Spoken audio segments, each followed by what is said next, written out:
시청자 여러분 안녕하십니까? 성철스님 열반 30주년을 기념해서 백년 불교문화재단과 불교방송이 공동 기획한 정독 선문정로 공부를 함께하고 있는 동의대학교 강경구 교수입니다. 지난 시간에 이어서 제11장 내외 명철 안과 밖이 투철하게 밝다라는 법문에 대해서 살펴보도록 하겠습니다. 성철스님의 기본적인 논지는 이제 대원경지라는 구경각에 도달하면 틀림없이 실제 경계로서 안과 밖이 확실하게 밝은 내외 명철의 경계를 체험한다. 그래서 이제 내외 명철이라는 이 항목을 깨달음의 점검 항목으로 제시를 한 것이다. 이런 말씀을 지난 시간에 드렸습니다. 말하자면 내외 명철이 되지 않으면 견성이 아니다. 이것이 이제 성철 스님이 여기에서 제일 먼저 말하고자 하는 기본 주제라고 할 수 있을 것 같습니다. 먼저 얘기를 하나 해드릴까 싶은데 서유기에 보면 사오정이라는 인물이 나옵니다. 어리석음의 상징이죠. 서유기의 인물들은 대체적으로 이제 우리가 갖고 있는 품성의 부덕함에 대한 상징으로 먼저 나옵니다. 그래서 탐욕의 상징이 저팔계이고 분노의 상징이 손오공이고 그리고 어둠, 어리석음의 상징이 사오정입니다. 물론 이 탐진치 삼독은 서유기의 여행이 끝나면 계정해 삼학으로 바뀌어 있는 것을 우리가 확인을 할 수 있습니다. 그 중에 이제 사오정 얘기가 되겠습니다. 사오정이라는 이 인물은 천상에서 권렴 장군, 그러니까 주렴을 걷는 직위를 수행하는 장군이었어요. 근데 이제 부처님을 뽑는 일종의 천상의 연회가 있었는데 그곳에서 잘못해서 이제 유리를 깨트립니다. 그리고 그 벌로 지상에 내려와서 강을 건너는 사람들을 무수히 잡아먹으면서 목에 9개의 해골을 걸고 그리고 서천으로 가는 여행자들을 가로막는 그런 장애로 자기 일을 하고 있었습니다. 여기서 이제 천상의 반도연이라는 잔치에서 유리를 깨트렸는데 왜 쫓겨났을까? 이 문제가 제가 오늘 말씀드리려고 하는 주제가 되겠습니다. 유리라는 건 지난번에 말씀드린 것처럼 투명한 보석입니다. 그리고 이 투명한 보석은 우리가 이렇게 몸을 가졌지만 그래서 속 안과 밖이 뚜렷하게 물질로 차단되어 있는 것 같지만 불교적 입장에서 보면 분명히 육체는 있으니 없다 할 수 없고 그렇다고 외부와 둘이 아니니 그 상징을 그 사이에 유리가 하나 맑은 유리가 사이에 있는 것과 같다라고 표현을 했습니다. 그게 이제 유리의 비유예요. 근데 이 유리를 깨트렸다고요? 그러면 이 유리가 갖고 있는 안과 밖의 소통의 기능이 상실되니 이제 안과 밖이 소통하는 일이 사라진다. 이것이 사오정의 죄라고 할 수 있습니다. 사오정이 마침 권렴 장군, 그러니까 주렴을 걷는 장군인데 오늘날로 말하자면 커튼을 걷는 장군이라고 할까요? 커튼을 걷는 일을 원활하게 수행하지 못하게 된 그런 처지에 있게 된 겁니다. 유리를 깨트림으로 인해서.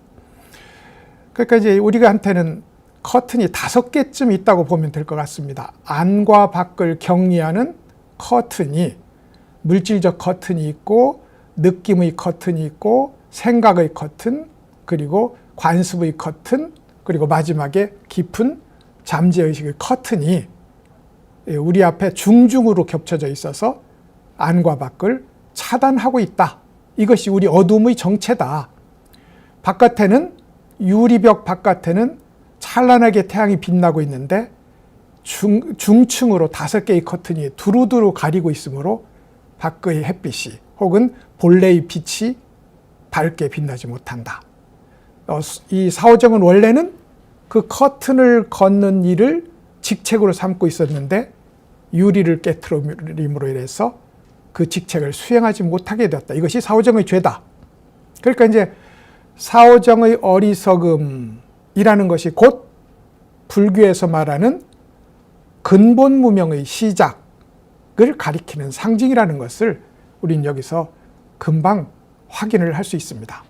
그래서 이제 오늘 얘기는 이렇게 밝은 햇빛을 가리는 커튼, 그 중에서도 최후의 마지막 커튼에 대한 이야기를 아마 중심적으로 이끌어 나가지 않을까 싶습니다. 우리가 이제 분명히 안은 아니고 밖은 밖이다. 근데 왜 그렇게 됐느냐? 우리를 구성하고 있는, 제가 지금 5개의 커튼이라고 말했는데, 색수상행식, 오온이라고 불리는 5개의 구성물들이, 하나는 색은 물질적 구성 요소이고 수상행식은 정신적 구성 요소인데요. 이 두 종류의 구성 요소들이 벽을 쌓아놨어요. 이걸 저는 지금 커튼이라고 표현을 한 겁니다. 그리고 이것이 이제 안과 밖을 차단해서 서로 통하지 못하게 하는 것, 이것이 중생살림의 요체다. 그러면 본래는 밝았는데 이렇게 우리를 구성하고 있는 물질에 눈이 멀어서 커튼을 치기를 5번을 했다. 그러면 어떻게 하면 우리는 밝아지느냐? 말할 것도 없이 우리가 만들어 놓은, 인위적으로 만들어 놓은 이 커튼을 걷어내는 일, 이것이 이제 수행이고, 최후의 마지막 장막을 걷어내면 그것이 깨달음이다. 궁극의 깨달음이다. 이렇게 이제 말씀드릴 수 있는 것이 불교의 장애 제거와 깨달음의 구현이라는 이 약도의 대강이라고 할 수 있습니다. 근데 이제 우리는 본래 안과 밖이 투철하게 밝았으므로 수행 역시 안과 밖을 나누는 방식이 아니라 안과 밖의 경계를 허무는 방식으로 수행을 합니다. 불교의 모든 수행은 그래요. 원리에 따라서 마음을 먹고 원리에 따라서 수행을 해나가는 겁니다. 마치 이것은 비유하자면 바퀴를 가진 수레나 자동차를 바퀴의 결대로 앞뒤로 밀면 밀려나가고 앞으로 전진하겠지만, 옆으로 밀면 아무리 큰 힘을 가해도 헛고생만 할 뿐 차는 나가지 않는 것과 같은 이치라고 하겠습니다. 그러니까 이치에 따라서 공부해야 된다 이 말입니다. 그래서 말하자면 본래 우리가 내외 명철이므로 우리의 수행 또한 내외 명철의 방식으로 안과 밖의 경계를 허무는 방식으로 수행을 하게 된다 이겁니다. 대체적으로 이제 그러면 어떻게 우리가 이 내외 명철의 법문을 접하면서 어떤 수행 자세를 취하면 될 것인가, 여기부터 얘기를 할 수 있을 것 같아요. 우리 마음의 바탕, 이걸 심지라고 해요. 마음의 바탕에는 깨달음의 본성이 본래 갖춰져 있어요. 이것은 이제 공부를 하든 공부를 하지 않든 깨달았든 깨닫지 못했든 간에 모두가 공유하고 있는 본성이라고 할 수 있습니다. 이걸 열애라고 이름 붙일 수 있어요. 그래서 깨달음 본성 열애, 각성 열애라는 이 열애가 늘 끝나지 않는 빛을 비추고 있다. 이 빛을 빌어다가 우리가 외계를 접하는, 어차피 지금 우리가 안과 밖의 얘기잖아요. 그러니까 바깥을 접촉하는 6개의 문이 있습니다. 그게 눈, 귀, 코, 혀, 입, 그리고 몸이고 생각이라고요. 근데 요 6개의 인식기관, 인지기관, 여기에 늘 이 깨달음의 빛을, 본래 깨달음의 빛을 비춘다고 생각을 해본다는 겁니다. 그러면 바깥으로는 색수상행식이라는 그러니까 색성향 및 촉법이라고 하는 다양한 외적 조건들이 우리의 6 감각기관을 통해서 출입을 한다고요. 근데 이 바깥에 있는 6개의 현상들과 6개의 감각기관을 본래 깨달음의 빛으로 비춘다 이 말입니다. 그러면 이제 그것이 자기가 우리를 이렇게 교란시킬 수 있는 여러 가지 역량이 있어요. 예를 들어서 아름다운 것은 우리를 애착하게 하고, 맛있는 것은 우리를 갈망하게 하고, 그리고 부드러운 것은 우리를 즐겁게 하고, 다양한 자극을 가지고 우리를 교란시켜요. 그런데 거기에 깨달음의 빛을 갖다 비추면 그 교란작용이 사라진다는 겁니다. 그러면 그 교란작용이 사라짐과 동시에 이제 안으로의 비춤이 일어난다고요. 안에는 우리가 물질적으로 안에 다양한 기관들이 존재하겠지만 더 본질적으로는 모든 것을 있게 하는 하나의 마음, 자기의 본성이라는 게 있다고요. 그 본성에 역시 이 본래 깨달음의 빛을 비춘다. 이렇게 안팎으로 본래 깨달음의 빛을 가져다가 비추는 일, 이것이 내외 명철 수행의 핵심이라고 할 수 있습니다. 근데 이게 이렇게 마음 먹는 것은 분명히 수행에 도움이 됩니다. 그러니까 이치와 같이 마음 먹기, 열이작이라는 말이 있거든요. 분명히 도움이 됩니다. 그럼에도 이것이 근본적 해결책은 될 수가 없습니다. 왜냐하면 이렇게 마음 먹는 일 자체가 하나의 생각이고 분별이고 의지이기 때문에 그렇습니다. 그런 의미에서 끝없이 이 일을 반복하거나 아니면 처음부터 의지가 들어가지 않고 생각이 들어가지 않는 화두를 가지고 이 본래 깨달음의 빛을 복원시키는 일을 할 수 있다. 이게 화두 참고의 기본적 구상입니다.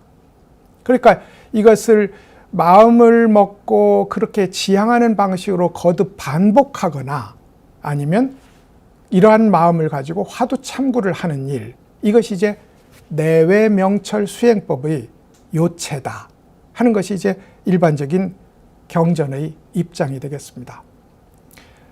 이것을 이제 사회적으로 실천해 하면 우리가 알고 있는 사홍서원의 앞 두 구절, 그러니까 중생은 끝이 없는데 모두 제도를 하고 번뇌는 끝이 없는데 모두 끊어낸다 하는 이 두 개의 항목에 중생은 밖에 있는 것이고 번뇌는 안에 있는 것이므로 이 두 개가 한 짝이 돼서 내외 명철이 실천되는 거라고요.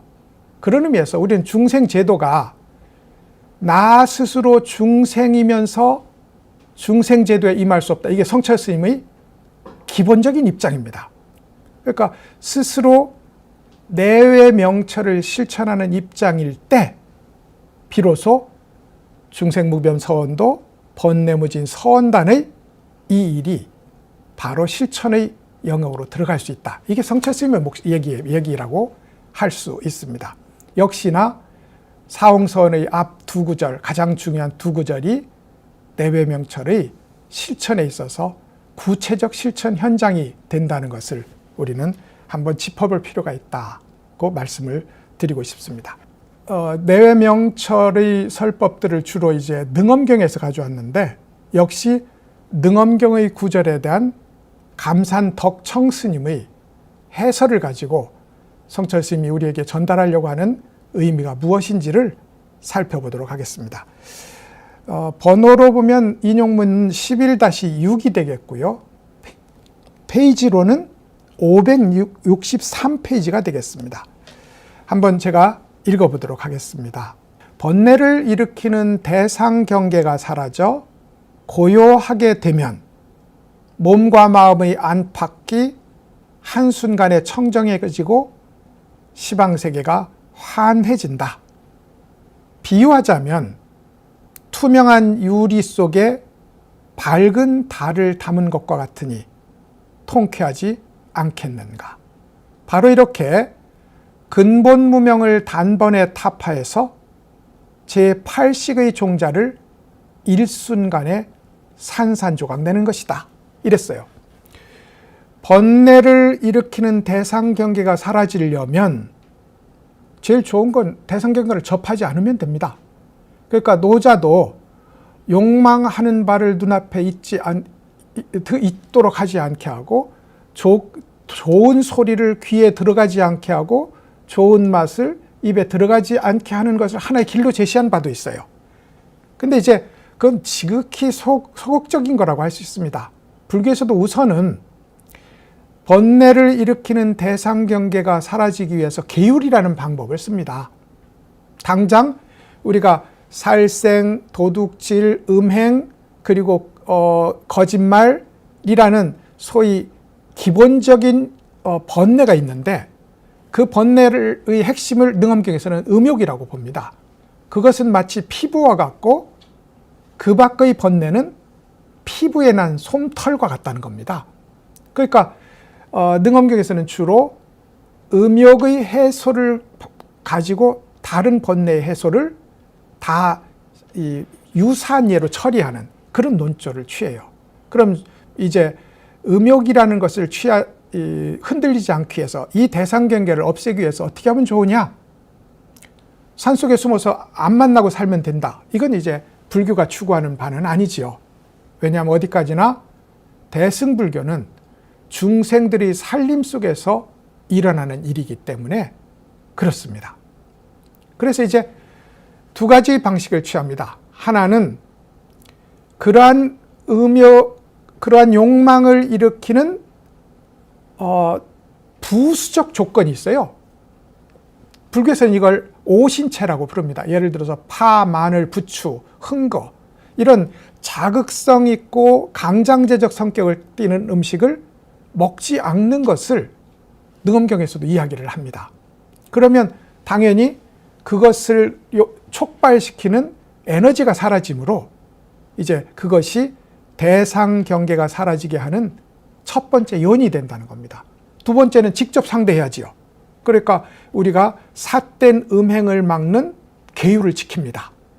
그리고 그 계율은 수행자의 생명을 지키는 일과도 같다 라고 했고 성철 스님은 심지어 독사의 입에 나의 몸을 넣는 것과 같다 라고 표현할 정도로 이 계율을 지키는 처절한 마음가짐 이런 게 있었다고요. 이렇게 이제 우리가 정해진 계율, 욕망을 단속하는 계율을 스스로 철저하게 지킨단 말입니다. 그리고 제일 마지막으로 더 중요한 것은 직접 우리가 스스로 청정해짐으로써 그 욕망의 씨앗이 나무로, 싹으로 자라나지 않도록 사전에 차단하는 일입니다. 그것은 당연히 부처님의 세계에, 부처님의 마음에 본래 깨달음에 부지런히 눈뜨는 이 일을 통해서 가능해질 거라고요. 이렇게 이제 이런 과정을 통해서 깊은 산매에 들어가고 그리고 그렇게 산매에 들어감으로써 비로소 번뇌를 일으키는 외부의 대상 경계가 사라지게 된다. 근데 외부의 대상 경계가 사라지면 당연히 6개의 감각기관이 할 일이 없게 됩니다. 그러니까 한가해져요. 좋은 것을 보느라 두리번거리거나 좋은 것을 듣느라 귀를 쫑긋 세우지 않고 오로지 한가하게 분별 없이 들어오는 것을 평등하게 받아들이게 됩니다. 그러니까 내면도 고요하게 돼요. 그러고 나니 남는 것이 본래 깨달음의 빛. 제가 이 본성으로서의 부처라고 했고 본성으로서의 깨달음이라고 했는데 이 각성이라고 불리는 열의 빛만이 남게 됩니다. 이것이 이제 이 빛만 남으니 당연히 안팎이 한순간에 청정해지고 시방이 환해진다. 이렇게 표현을 했어요. 먼저 대상경계가 먼저 사라지고 그것을 접해서 일어나는 내심의 교란이 사라지고 밖의 교란과 안의 교란이 사라짐으로 안팎이 청정해서 두루 밝게 된다. 이것을 이제 비유하자면 유리 속의 달로 표현했습니다. 제가 우리와 대상 세계를 나누는 경계가 5개의 담벼락이 있다고 했고 오늘은 그것을 5개의 장막, 5개의 커튼이라고 표현을 했습니다. 그게 오온이에요. 색, 수, 상, 행식. 이 오온으로 구성된 우리는 분명히 지금 이게 영원하지는 않지만 지금 이런 방식으로 인연에 따라서 존재를 한다고요. 그러니 없다고는 못합니다. 그렇지만 이것이 인연에 따라서 생성하고 인연에 따라 소멸하기를 반복하는 이상 이것을 있다고도 못해요. 그러니 절묘하게 유리라고 표현을 한 겁니다. 유리 속에 그러니까 유리는 있지만 장애하지 않잖아요. 유리 속에 밝은 달이 담긴 것처럼 안과 밖을 평등하게 철저하게 비춘다. 이 비유를 유리병 속의 밝은 달 비유를 가지고 절묘하게 표현을 했다 이겁니다. 그리고 이 유리병 속의 밝은 달, 유리 속의 밝은 달, 이것이 바로 깨달음의 경계고 수행을 통해서 성취하는 경계다. 이것이 없으면 견성이 아니다 하는 것이 이제 성철 스님의 얘기였고, 그렇게 하려면 어떻게 하면 되느냐? 제8아리아식 근본 무명이 그게 마지막 커튼이죠. 5개의 커튼이 있습니다. 색, 수, 상, 행, 식인데 요 마지막의 식, 요게 우리 존재를 있게 하는 첫 출발이고 우리의 욕망을 소멸하게 하는 마지막 끝이라고요. 생성으로 보자면 시작이고 소멸로 보자면 끝인 것이 제8아리아식의 커튼이다 이 말입니다. 그래서 이 커튼을 제거하면 일순간에 산산조각이 나면 내외 명철하지 않을 수 없다. 이게 능엄경에 대한 감산덕청 스님의 해설에 보이는 얘기가 되겠습니다. 감산덕청 스님은 명나라, 중국의 이제 당송 때가 선종의 전성기라면 원나라를 거쳐서 명나라쯤 오면 선종이 상당히 쇠퇴해요. 그래서 이제 불법은 분명히 번성한 것 같은데 뛰어난 선생이 없는데 감산덕청 스님은 그 중에 특별히 뛰어난 고승에 해당하고 어투가 굉장히 과격했습니다. 단호하고, 그리고 그 단호하고 과격한 어투를 성철 스님이 담고 있어요. 그러니까 감산덕청 스님에 대한 성철 스님의 어떤 선호도, 이건 굉장히 뚜렷하게 발견되는 것 같습니다. 그래서 이제 감산덕청 스님이 능엄경을 보고 자기 깨달음을 확인했다는 거예요. 천재였습니다. 9살에 보문품을 외웠고 12살에 법화경 전부를 외웠습니다. 그리고 나서 수행을 하면서 스스로 여기서 말하는 내외명철, 대원경지를 체험했는데 그게 한 달이 되었는지 2달이 되었는지 몰라요. 그런데 선정에서 나와 보니 향 공양하는 그릇과 불단에 먼지가 손가락 반만큼 쌓여 있었다는 겁니다. 이게 한 손가락인데 이 손가락 반만큼 이렇게 먼지가 두께로 쌓여 있었다는 거예요. 그만큼 철저한 공부를 하고 그 철저한 자기 체험을 가지고 후학들을 가르쳤습니다. 그리고 모든 경전을 자기의 이 체험의 바탕에서 녹여냈는데, 그러다 보니 불경은 물론이고 유가경전, 제자백과경전을 주석한 것이 지금도 상장에 남아있는 것을 오늘날까지도 가장 인기 있는 저작물에 속합니다. 감산덕청 스님의. 근데 이 감산덕청 스님이 마지막으로 자기 깨달음이 궁극적으로 마지막 커튼을 제거한 것이라는 것을 능엄경을 읽으면서 확인을 합니다.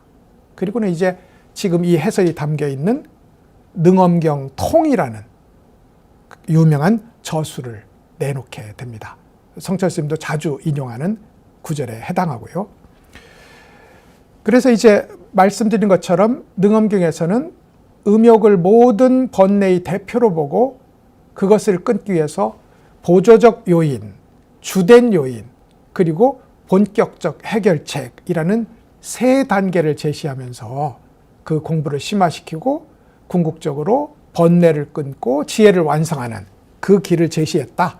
이것이 지금 살펴본 능엄경 통이에 나타나는 감산스님의 의견이라고 할 수 있을 겁니다. 이게 흐름으로 비유하면, 의식은 흐름이니까요. 흐름으로 비유하면 우리의 번뇌의 흐름은 누가 옆에서 힘을 더해주지 않았는데도 점점점 강해지는 경향을 갖습니다. 누가 옆에서 부채질을 하지 않는데도 더 무성해지는 경향이 있다면 이 말입니다. 근데 진리에 귀의하는 마음은 아무리 옆에서 박수를 쳐주고 등을 밀어줘도 점점점 그 흐름이 쇠약해지는 경향이 있다. 그래서 이제 지금 말씀드린 것처럼 그것을 막기 위해서 증장되어가는 번뇌의 흐름을 차단하기 위해서 계율을 세웠고, 그리고 본격적으로 진리의 흐름에 들어가기 위해서 종자가 일어나지 않도록 화두를 들고 연부를 하고 주력을 하는 간경을 하는 그런 이제 본격적 수행의 길을 3단계로 제시했다. 보조적 환경을 잘 조절해야 된다. 부추 같은 거, 마늘 같은 거, 파 같은 거 안 먹는 것처럼 청소도 잘하고 주변에 소음도 없애고 이것이 보조적 요인이라고 할 수 있을 것 같고 우리가 받는 다양한 계율을 철저하게 목숨을 걸고 지키는 일이 말하자면 조금 더 본격적인 수행의 입문일 것 같고 마지막은 결국 자성으로 회귀해서 자성에 맡기는 본격적인 수행을 한다. 이게 3단계입니다. 이것을 능엄경의 감산덕청 스님이 이야기를 했고 그 마지막이 바로 마지막 커튼 제8 아리아식의 타파였다. 이것이 이제 성철 스님이 이 얘기를 인용한 이야기가 되겠습니다. 우리가 색수상행식 5개의 커튼 장막을 얘기했습니다. 이걸로 인해서 어둡다는 거거든요. 그리고 그러면 이 커튼만 제거하면 백일하에 모든 밝은 것이 안팎을 비춤으로 그것이 깨달음의 경계고 내명철의 경계다. 제일 무겁고 어두운 커튼은 당연히 물질적 커튼이겠죠. 그러니까 우리를 구성하고 있는 지수화풍의 이 물질적 커튼은 우리를 지배하기도 하고 우리를 지혜롭지 못하게 하기도 하고 우리를 구속합니다. 그리고 나서 이제 느낌의 문제, 생각의 문제, 관습의 문제 이런 커튼들이 점점점 열기를 점점점 약해져 가면서 이것이 거쳐질 때마다 우리에게 다양하게 안목이 밝아져 간다고요. 근데 이제 궁극의 밝음은 마지막 얇은 그야말로 투명함에 가까운 비단 같은 장막 하나가 있다 이겁니다. 그게 제8 아리아식의 장막이고 그것을 그냥 쳐놓은 채 이 정도도 충분히 밝다라면 성철 스님은 그것이 죽음이다. 이렇게 표현을 한 겁니다. 그래서 주렴 걷기의 임무를 방기한 사오정의 목에 9개의 해골 목걸이가 걸리게 됩니다. 9이라는 숫자는 최대 수를 한자에서 제일 많은 숫자를 9로 표현해요. 그러니까 소위 이 얇은 제8 아리아식의 커튼에 갇혀 있으면서도 나는 이미 도달할 만큼 도달했다 하는 이 자기 만족감이 무수한 수행자들의 목숨을 빼앗았다. 이게 사오정의 목걸이에 걸려있는 9개의 해골이라고 할 수 있습니다. 이렇게 해서 이제 마지막 커튼이 비록 얇고 비록 밖을 볼 수는 있지만 여전히 없는 곳과는 전혀 다르다. 성철 스님은 이 마지막 이것을 걷어내는 일, 제8 아리아식을 타파해내는 일, 이것이 없다면 그것은 마계에 속한 마군의 살림이다. 이게 이제 능엄경의 이 감산 스님의 해설을 보면서 이제 성철 스님이 우리에게 전달하고자 하는 그런 내용이라고 이해하시면 되겠습니다. 이렇게 해서 이제 감산 스님의 제8 아리아식 타파에 대한 설명을 보았고요. 내용도 비슷한데 영명 연수 스님의 종경록 이야기를 한번 스님은 더 들고 있습니다.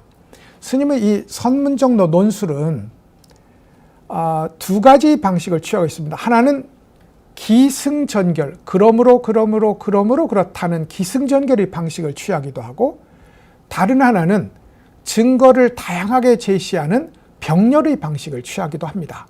그러니까 지금 이제 감산덕청 스님의 경우를 가지고 내외 명철을 하려면 마지막 제8 아리아식의 얇은 커튼이 제거되어야 된다라는 것을 설명을 했다면 종경록 역시 동일한데도 종경록의 문장을 인용을 합니다. 영명연수 스님의 종경록이 불교계에서 그만큼의 권위를 갖기 때문에 성철 스님은 이 권위를 빌어서 자기 논의의 정당성을 확보하려고 하는 그런 의도로 이제 하나의 문장을 또 인용을 했습니다.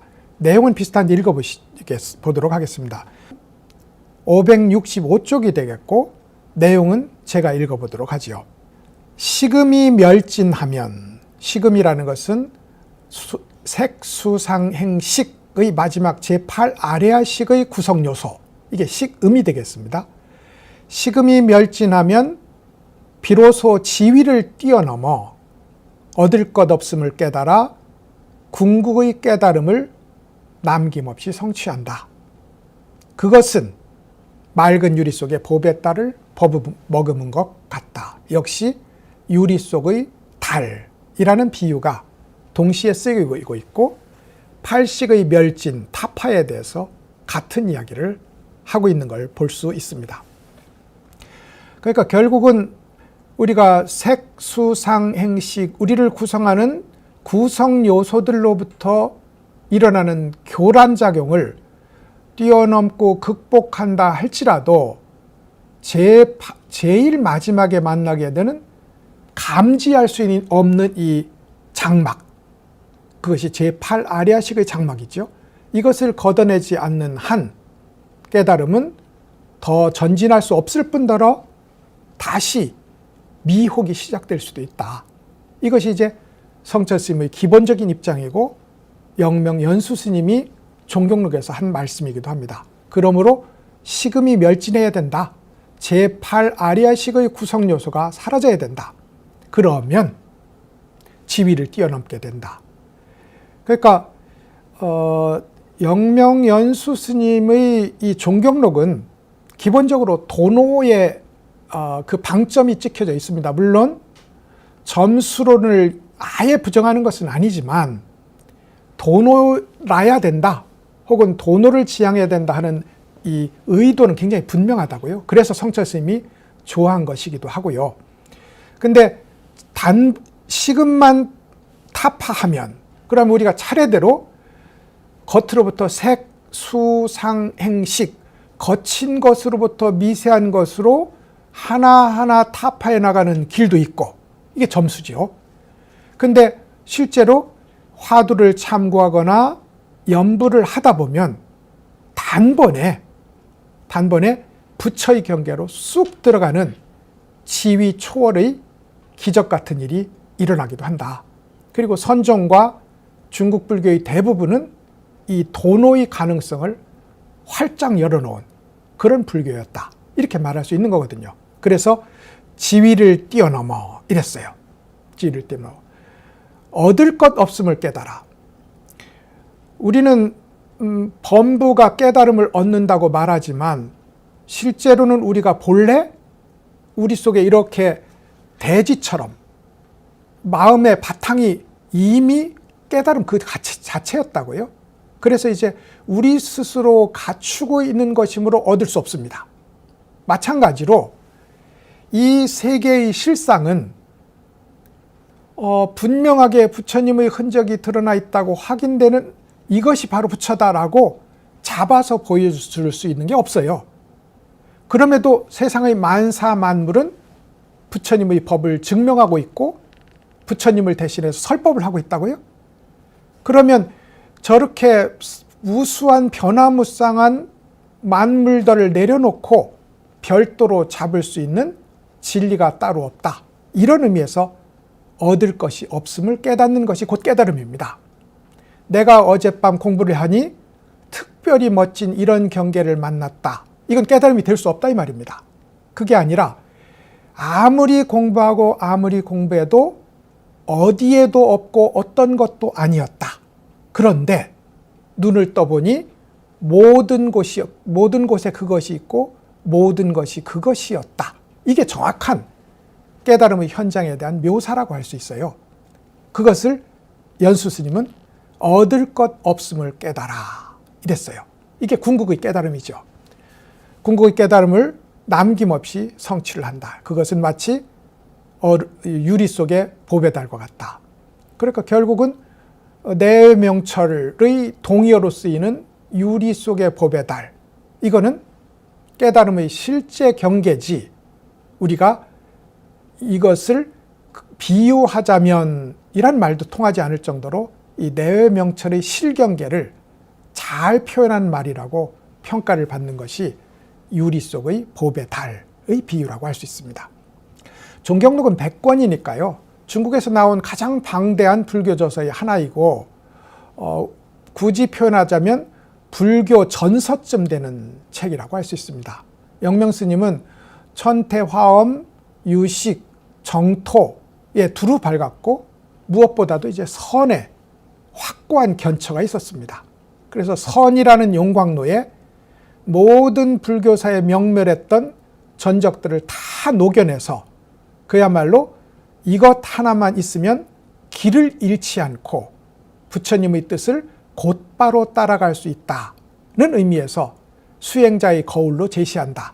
그래서 거울 경자를 써서 종경록이라고 이름을 지었던 겁니다. 종경록이 나온 이후에 중국에서는 정말로 베스트셀러였다고 생각이 들고 당시에 있어서 우리 고려조에도 이 책이 엄청난 인기를 누렸습니다. 그리고 이제 이후에 청나라 옹정 황제가 되면 옹정 황제는 심지어 이 불교계 명령을 내려서 모든 수행자는 종경록을 반드시 읽도록 해라 하는 황제의 명령을 내릴 정도로 그렇게 중시되었던 책이기도 합니다. 그리고 그 황제 스스로도 워낙 백권이 크니까 짧게 한 권 정도에 요약해서 읽을 수 있는 일종의 다이제스트 종경록, 그러니까 종경대강이라고 불리는 책을 황제 스스로 집필하기까지 할 정도로 중국에서 혹은 우리나라에서 동양불교에서 중시되었던 그런 책이라고 할 수 있습니다. 연수 스님은 이제 송나라 분이신데 제일 마지막에 일어난 선종이 법안종이거든요. 근데 이 법안종의 3대 조사였고 연불종의 6대 조사로서 양종의 조사로 인정받을 정도로 뛰어난 선승이고 실천가이고 그리고 학자였다.